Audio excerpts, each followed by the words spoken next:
Albert Camus's The Fall is one of the most psychologically ruthless books of the 20th century because it does not accuse villains, governments, or ideologies. It accuses the reader. There is no plot in the traditional sense. There is only a voice, smooth and intelligent, speaking in a dim bar in Amsterdam, slowly dismantling itself and everyone who listens. That voice belongs to Jean-Baptiste Clamence, a former Parisian lawyer who once believed himself to be a model of virtue.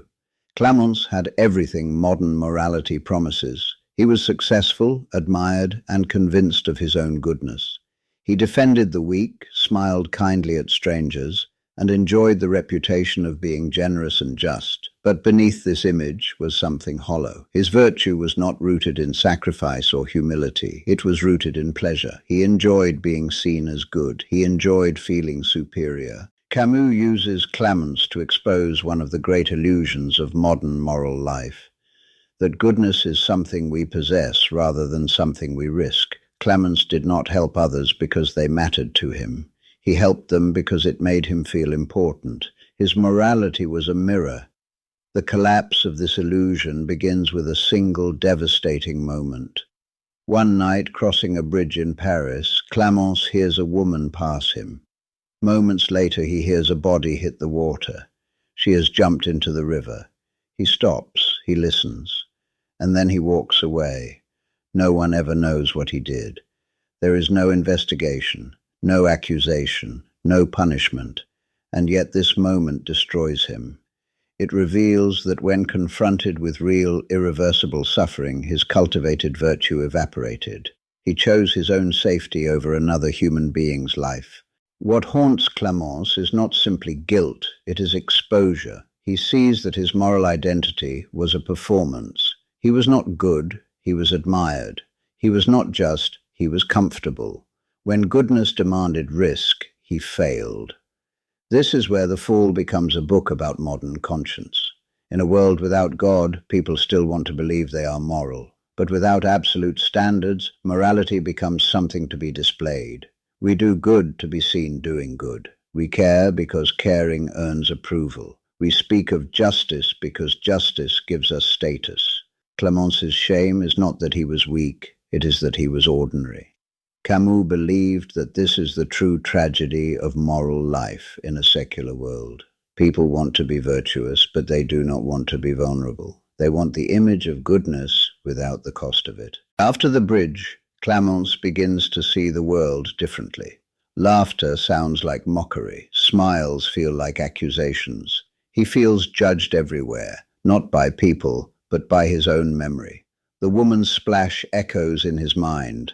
This is not a religious guilt, it is an existential one. There is no forgiveness waiting for him. There is only the truth of what he did. Unable to live with this truth, Clamence flees Paris and ends up in Amsterdam, a city built below sea level, a city that mirrors his moral descent. There he becomes something strange, a man who confesses endlessly but never changes. He tells his story not to be forgiven, but to implicate everyone else. If he is guilty, then so are you. If he failed, then everyone fails. His confession becomes a weapon. He becomes what he calls a judge penitent, someone who admits his sins in order to claim the right to judge others. This is Camus' most devastating insight. Guilt does not always lead to humility. It often leads to cruelty. When people cannot live with their own failures, they seek to expose the failures of others. Moral awareness turns into moral superiority. Confession becomes accusation. Clamence does not want redemption. He wants company in his fall. This is why The Fall is so unsettling. It is not a story about a bad man. It is a story about a man who has seen the truth about himself and cannot bear it. Rather than accept his limits, he turns them into a philosophy.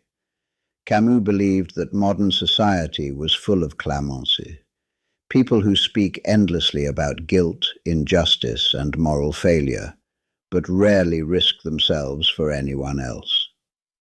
People who accuse others to avoid confronting their own cowardice. The Fall is not asking whether Clamence is guilty. It is asking whether we are. As Clamence continues speaking, his confession becomes something darker than remorse. It becomes a performance. He tells his story with charm, irony, and theatrical flair. He knows how to hold attention. He knows how to make his listener feel involved. And slowly, almost imperceptibly, he turns the focus away from his own failure and toward the moral weakness of everyone else. This is Camus' most frightening insight. People who are haunted by their own guilt often become obsessed with the guilt of others. It allows them to escape themselves.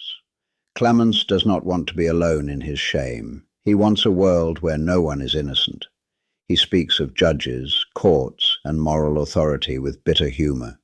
He knows that in a world without God, there is no final tribunal, and yet people continue to judge one another relentlessly. They create their own courts. Public opinion, reputation, moral outrage. Judgment does not disappear, it multiplies. Camus believed this was the sickness of modern conscience. Without forgiveness, only accusation remains. People expose, condemn, and humiliate in order to feel clean.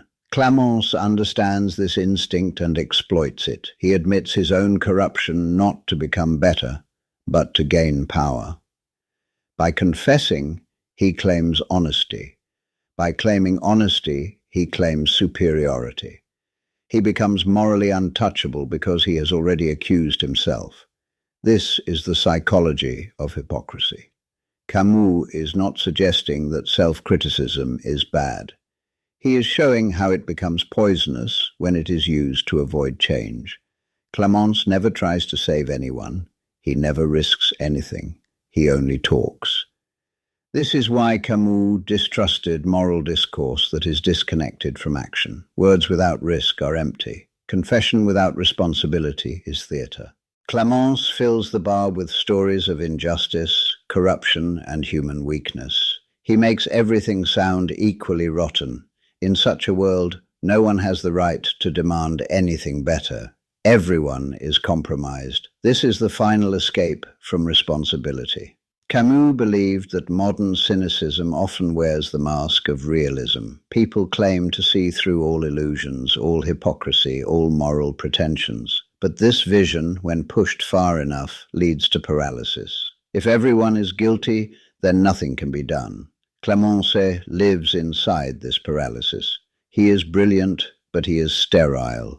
He understands everything and changes nothing.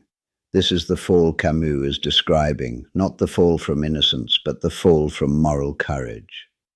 As Clamence's confession deepens, something more tragic than hypocrisy emerges. Beneath the irony, beneath the charm, beneath the endless moral commentary, there is fear. Not fear of punishment, fear of being exposed as fragile. Clamence cannot bear the idea that his worth might depend on something other than superiority. His entire identity was built on being above others, more generous, more intelligent, more ethical. When the moment on the bridge shattered that illusion, it did not simply reveal a moral failure. It destroyed the structure of his self. This is why his guilt is so corrosive. It does not humble him, it humiliates him. Camus believed that humiliation is one of the most dangerous emotional states a human being can experience. When people feel humiliated, they do not seek repair. They seek revenge. They seek to level the world so that no one stands above them. Clamence's relentless judging is not moral outrage, it is wounded pride. By accusing everyone of hypocrisy, he ensures that no one can judge him. If everyone is corrupt, then his failure loses its sting. This is not honesty, it is self-protection. Camus is diagnosing a very modern pathology. When people lose faith in transcendent standards, God, truth, goodness, they do not stop caring about moral worth. They become obsessed with it. They turn it into a competition. Who is more aware? Who is more guilty? Who is more righteous in their shame? This is what Clamence embodies. He does not deny his fall, he weaponizes it. Camus believed that genuine morality requires vulnerability, the willingness to be wrong, to be small, to be in need of others. Clamence refuses this. He prefers to rule over a kingdom of shared guilt, rather than kneel before anyone. This is why his confessions are endless. He does not confess to be healed. He confesses to dominate. He traps others in his despair. And this is Camus's warning. A world obsessed with moral exposure but incapable of forgiveness becomes a world of quiet cruelty. People tear one another apart not with violence but with judgment. No one is ever allowed to be better. No one is ever allowed to change. Clamence lives inside this frozen moral universe, clever, bitter, and alone. That is his punishment. In the final movement of The Fall, Camus brings Clamence's story to its bleak conclusion. There is no catharsis, no redemption, no absolution. Clamence remains what he has become, a man who cannot forgive himself and therefore cannot forgive anyone else.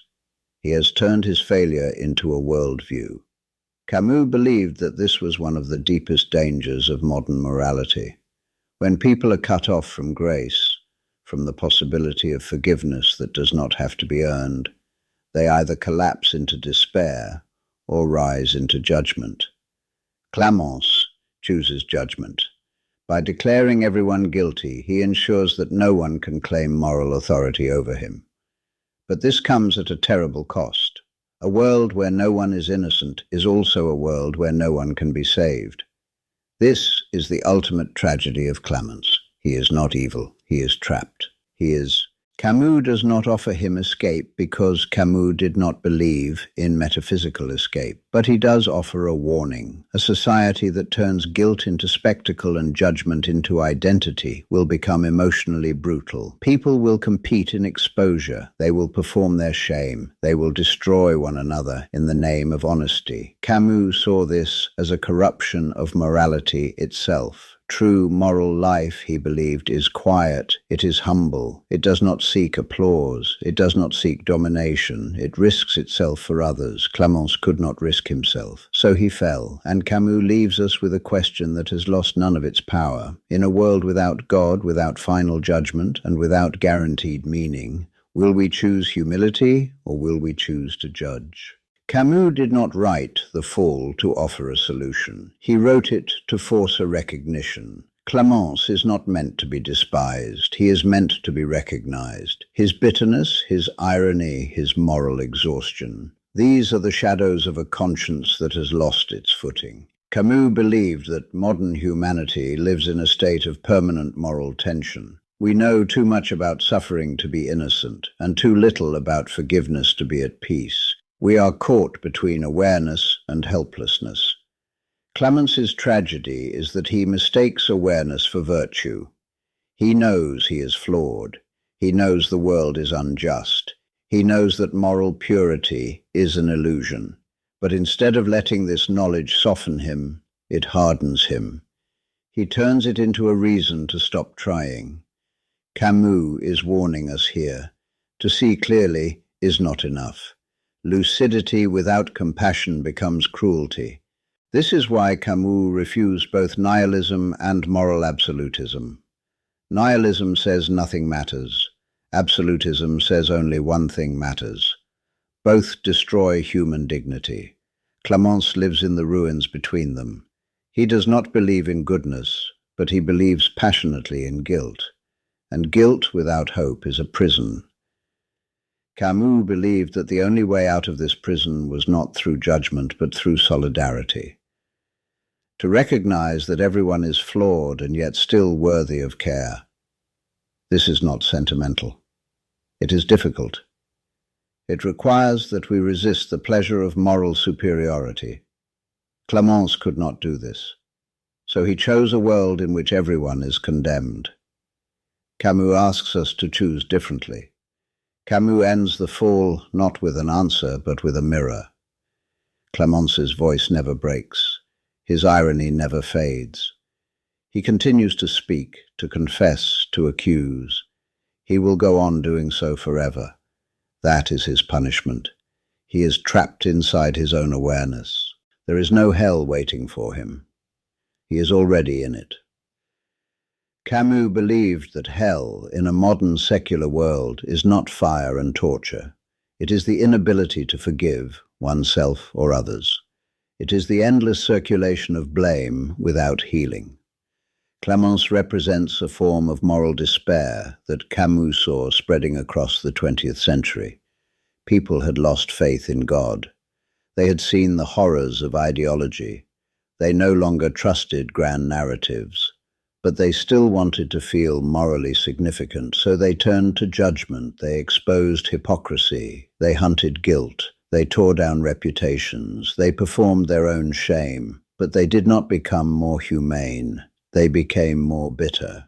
Camus believed this was the final corruption of conscience. Without forgiveness, morality becomes a spectacle. Without humility, truth becomes a weapon. Without love, lucidity becomes cruelty. The Fall is not a story about how to be good. It is a story about how not to become a moral tyrant. Camus does not tell us to stop judging. He tells us to stop pretending that judgment makes us better. The only thing that can do that is compassion, the willingness to stand beside another human being without claiming superiority. That is what Clamence could not do, and that is what Camus asks us to do.